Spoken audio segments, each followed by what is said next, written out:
Hello everyone and welcome back to my channel. Today I got a review for you of the Benchmade Bailout. Now this is a pretty exciting review for me at least. It's my first Benchmade on the channel. This is not my first Benchmade, however. Just a little kind of epilogue to the review. I used to own a Benchmade bug out that I did not like very much. It was the blue Grivory handled version in the S30V blade. It just wasn't my speed. I didn't like it that much. The handle was a bit uncomfortable, had quite a number of hot spots for me, and it just wasn't my favorite. And especially because I have so many other S30 knives, I mean, even this Spyderco military here, I have so many better S30 knives. It just really didn't stack up in my collection and I ended up getting rid of it. But I went back to my local knife shop. I was actually planning on picking up a 940 Osborne, but I walked in and realized the Osborne was going to be a little out of my price range for this time. But one of the workers there said, hey, if you're looking for a Benchmade, why not try a Bailout? And he handed it to me, said it's in 3V seal, said it's a great knife, works really well. He prefers it over the bug out, so I said, you know what? I want to give these Benchmade Grivory handled knives another go. And this one came with a lot more success than the bug out, but I guess we'll talk about that right now as I go over what I like and don't like about this knife and if I can recommend it for you guys. Now, first and foremost, a little bit of a size comparison here. Here is the Spyderco Paramilitary 2, which you guys can see is pretty similar in size, honestly. What's actually funny is when I put these two next to each other in terms of sharpened blade length, you can see that the Bailout actually has slightly more sharpened blade length if you count that secondary edge. But you can see it has slightly longer blade length with a shorter handle, which I thought was just hilarious. But yeah, these guys are very comparable in size. Might do a versus video later on down the line, but here is the military, which is obviously a big old knife. The next, we'll do a couple other plastic handled knives. Here is the Ontario Rat number 1. And here is the Spyderco Endura. So as you guys can see, this thing is not a big knife. Again, being about paramilitary 2 size, I'd say is just in that perfect range. So that's right on. But anyways, let's talk about what I like about this knife. Now, first and foremost, what I like about this knife is its overall design. I think the overall design of this knife is very, very attractive. This is definitely a very, very handsome knife, in my opinion. The black with this like gray texturing on the blade is just it's just an amazing look. It looks phenomenal. I remember opening this knife for the first time and being like, holy crap, that looks so much better than the bug out. Especially because black Grivory looks quite a bit better than blue Grivory or orange or whatever they make their handles colored. But yeah, the look of this thing is amazing. Tanto points have always been a very, very attractive blade. Not to mention that little lanyard hole there at the bottom. I was afraid was going to be kind of an ugly thing, but it really came out to be not super ugly, which I definitely appreciated. And with the discreetness of the axis lock, this thing really does look good and really minimalist, and it's just great. It's honestly just a great look. Another thing I like about this knife is its overall ergonomics. I think that the ergonomics on this guy are phenomenal. I've seen a lot of people complain about the thumb ramp here, saying it's a little unnecessary because obviously the bug out doesn't have it. And the bug out, you know, to some people is comfortable. For me, it wasn't. I didn't like it. This thumb ramp makes this guy just a little more comfortable, makes it a little more nicer for slicing there. And I want to put my thumb there, or sorry, my index finger there. I can just cut through anything and feel very comfortable doing it. This thumb ramp really does like fit the hand well, and it really gives me kind of reminiscence of a Spyderco. So I definitely appreciate it a lot to be able to have a thumb ramp there, because I know a lot of companies don't like to do thumb ramps. And I'm not necessarily a huge fan of blades with flat backs. I like it when they have a little bit of a thumb ramp. It's a little more comfortable. So I definitely like that a lot. Another thing I like about this knife is the axis lock. The axis lock is a phenomenal lock. It's very, very nice for what it is. It's very fast. It's very easy. You know, I had let my mom kind of mess with this knife a little bit, and she definitely enjoyed the axis lock a lot because it's easy for her. It's not like a liner lock that can kind of be a little frustrating to get sometimes, or a back lock where it's kind of nervous to open it, and definitely a lot easier than a triad lock, which obviously takes a little bit of force to push down. This guy is just very, very smooth, very easy, very nice. I like it a whole lot. Now, another thing I really like about this knife is its weight. Its weight is really great. In fact, this thing is almost so light that it could probably use a couple extra pounds. You know, maybe a sandwich or two would help that. But this thing is just so light and like a feather in the pocket. You almost forget it's there. And I definitely appreciate that a lot, especially like for me when I'm wearing, you know, a suit jacket or when I'm wearing basketball shorts or stuff like that. If I'm carrying a real heavy knife in basketball shorts, it'll show itself very easily. This guy is so light that when I wear basketball shorts with this knife, you can hardly even see that I'm carrying, other than the fact there's butt clip sticking out. So that's pretty great. Another thing I really like about this knife is its blade and blade shape, and just the overall what they did with it. So what I mean by that is I love the tanto point. It's phenomenal. I love the design they kind of did with the blade in terms of the color and all that stuff. There's not an abundance of logos on the blade. I mean, you just have the Benchmade logo, and then you have 3V with their little website down there. But that's it. You're not having, you know, a knife that's just smothered in logos. So I definitely appreciate that a lot. The 3V is actually kind of nice. It's my first 3V blade. I have seen some people complain about 3V on this guy, saying it runs a bit soft. I have not had a problem with that. This guy has been my companion in the kitchen, has helped me with my moving process, you know, helped me break down boxes and stuff like that. And this thing is not dulled yet. You know, I've only had to strop the edge one time, and this thing is still so scary sharp, I'm almost scared to rub my finger across it. So that's something to think about. You know, this guy is definitely very, very, very, very slicey, very nice. And the 3V definitely holds its edge. And that's another thing. This guy is super thin. All down the handles, all down the blade. This thing is just thin, thin, thin, thin. Thin leads to a slicey blade. Thin leads to a lot of less used space in your pocket. Because obviously, you know, your code 4 here is pretty thin like this, but it's super wide this way. So this thing's gonna really cause a lot of room issues in your pocket. This guy is so thin and not super wide that it's not gonna cause a lot of room issues in your pocket. So that's something that's really, really nice, and I definitely appreciate a lot. Now, another thing, kind of going back a little bit to the blade, as you guys can see here, the thumb stud is kind of, they tried to swoop it out of the way of the blade path. And I definitely appreciate that, because a lot of knife companies will not do that, or not, you know, try to not hide the fact that the thumb stud's in the blade path. But if you hold it like this, you can see that with this sharpening choil here, it pretty much almost aligns perfectly, with maybe a little bit of the thumb stud being on the sharpened edge. But honestly, just having the thumb stud out of the way is very appreciated in my eyes. I definitely appreciate that a lot. Sorry about that. But another thing I really like about this knife, and this will probably be my last little note here, is gonna be the little pommel here. Now, I know a lot of people complain that it's unnecessary, you know, but my biggest gripe with the bug out, excuse me, was its lanyard hole kind of created a hot spot for my pinky, which would get caught in there and it would be uncomfortable. This guy kind of helps eliminate that. It gives you a detached little lanyard hole, which makes things so much better. And now I can admit it's a little bit of a hot spot, but not enough for me to really be mad about it. It's not a big deal.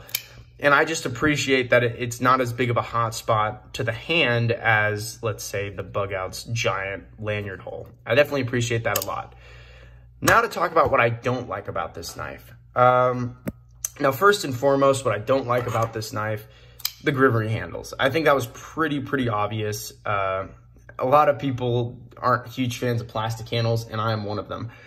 They do have an aluminum version of this knife in M4, and honestly, I wasn't willing to make an over $200 purchase for a knife that probably could have been even lower than that with how small it is. It's really not a big knife. Even the M4 version was not a big knife, but it was a little out of my price range for what it was. But the Grivory handles, you know, I can kind of get on board with them for the lightweightness of this knife, but it also creates some, you know, structural problems. This is not going to be as hard use as your paramilitary. This is not going to be as hard use as your Code 4. This is not going to be as hard use as something with full metal liners. This thing does not even have metal liners in it. It's just the plastic handles. So that's something to keep in mind. Another thing I'm not a huge fan of with this knife is when you have this guy in your pocket, you have this deep carry pocket clip, which I do appreciate it. I love deep carry pocket clips, you know, a lot. I like them a lot better than pocket clips that leave a quarter of the handle sticking out of your pocket. But it's kind of a shame because even when you do that, you have this little piece sticking out of your pocket. This is probably the only reason why I'm not a huge fan of the pommel here, is because I don't necessarily like that it sticks out of your pocket. I'd rather my whole knife be kind of hidden. I like when it's like that, and I wear a lot of black shorts, black cargo shorts, black basketball shorts. So it's nice because the pocket clip kind of just blends in with my pocket, but then you have this just gray piece just sticking out of your pocket. Looks a little weird. I definitely would have appreciated you know, maybe having the pocket clip right up on there or something like that. I don't know if they could have done that, because this was kind of marketed as this could be used as a hammer, you know what I mean? This could be used to hammer in some nails if you need to, which I have used it for that, and it has gone very well, actually. It didn't scratch up or anything like that, but yeah. Another thing I'd like to say is this is not a hard use knife. This is another thing I don't really like about it. It's not that it's not a hard use knife, because in my opinion, I don't necessarily think that the Endura is a hard use knife either. I think this knife is a very, you know, carryable knife, a very good EDC knife, but not a super duper hard use knife. Personally, I like a knife that can do it all. That's why I love the paramilitary too. This knife could be a hard use knife if you want it to be, or it can be an everyday carry if you want it to be. I appreciate that a lot. This guy unfortunately falls victim to the fact that its creators decided to market it as a, you know, a tactical folder. This is a tactical folder that military men can use and stuff like that. I don't think so. You know, military guys constantly have to pry with their knives. They constantly have to be using hard, you know, using these knives as hard as they can, because these knives save lives. These, you know, knives that are supposed to be in the hands of military men could possibly save a life, you know. So this is a big thing to think about. This is not, in my opinion, what I would constitute as a hard use folder. This is definitely a very light use folder. This is a good everyday carry folder, you know, just like the Bug Out was a very good everyday carry option, because even though I didn't like it, I can still see the beauty in it. It was a lightweight knife with an S30 blade. You would forget it's in your pocket, so it's just the perfect everyday carry for people who don't like having a lot of weight in their pockets. This guy's in the same, you know, the same regard. This is just a slightly bigger, more ergonomic, and Tanto with 3V blade. This is basically just an upgraded Bug Out in my eyes. But the Bug Out was not a hard use knife either. So that's something to remember. This is not meant to be a pry bar. This is not meant to be able to just work and work all day and night. This thing is only meant to be a really, you know, solid EDC knife, at least the way that I've, you know, had it, the way that I've been using this guy. I can definitely tell this is not meant to be a hard use knife. Maybe it is, and maybe I just, you know, I'm missing the point here, but to me, it's definitely more of just an everyday carry knife, and that's it.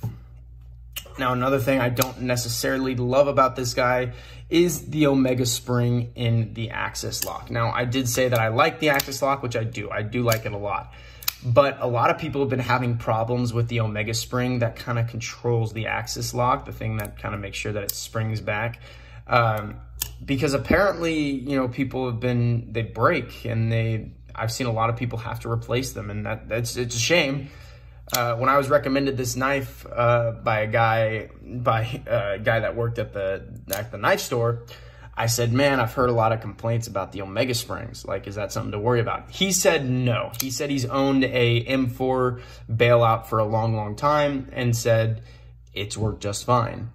He said, he said he doesn't think that the Omega Spring will break anytime soon.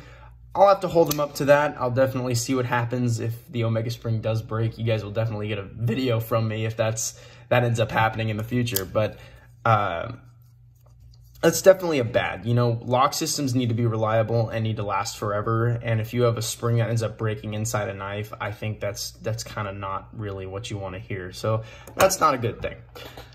Finally, the kind of staple bad thing about Benchmades and knives like these with the Grivory handles and stuff, this knife was $161. I paid $160 something for this knife because obviously when you buy in person, you're gonna get that sales tax, kind of a shame, but this guy was so pricey. It was kind of, you know, it was kind of shocking how pricey this thing was, right?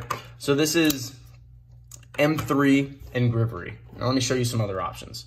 This is a cold steel code 4 using S35 VN blade steel and aluminum handles. I would argue this is a nicer knife than this, but this only ran me about 80 bucks. This ran me 160, almost double the price. That is just crazy, crazy, crazy. Here we have the Spyderco PM2. And this is why I want to do this versus so bad. These two are comparable in price. Let me rephrase that. These two are almost the same exact price. You are getting full-lined G10 compression lock S45 VN Salglesser designed paramilitary 2 for the same price, or almost the same price, that you can get a plastic folder that is half as thick and with a blade steel that is, in my opinion, not near as good as S45. I don't know why someone would buy this if this was an option. That might just be me. All they'd have to do to make this a more competitive knife is make it cheaper. If this thing was cheaper, this thing would be in gold territory. This thing would be in gold standard territory. If this thing was maybe $100 bucks, 120 bucks, you know, 3V is obviously a nice steel, kind of a super steel if done properly. I do think that Benchmade has upgraded the Rockwell hardness on this 3V, but again, I feel like even with the nice steel, I mean, this could be an S90 steel and the plastic handles would still drive this thing down to being less than, you know, 150 bucks. I just don't see why any rational person would make this thing that expensive for what you actually get here.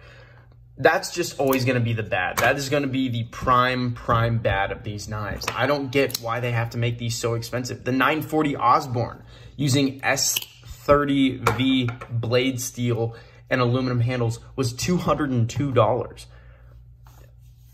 I'm not 100% sure in what world they live in that S30V should be over, you know, should be over the 150 price range. Now, don't get me wrong.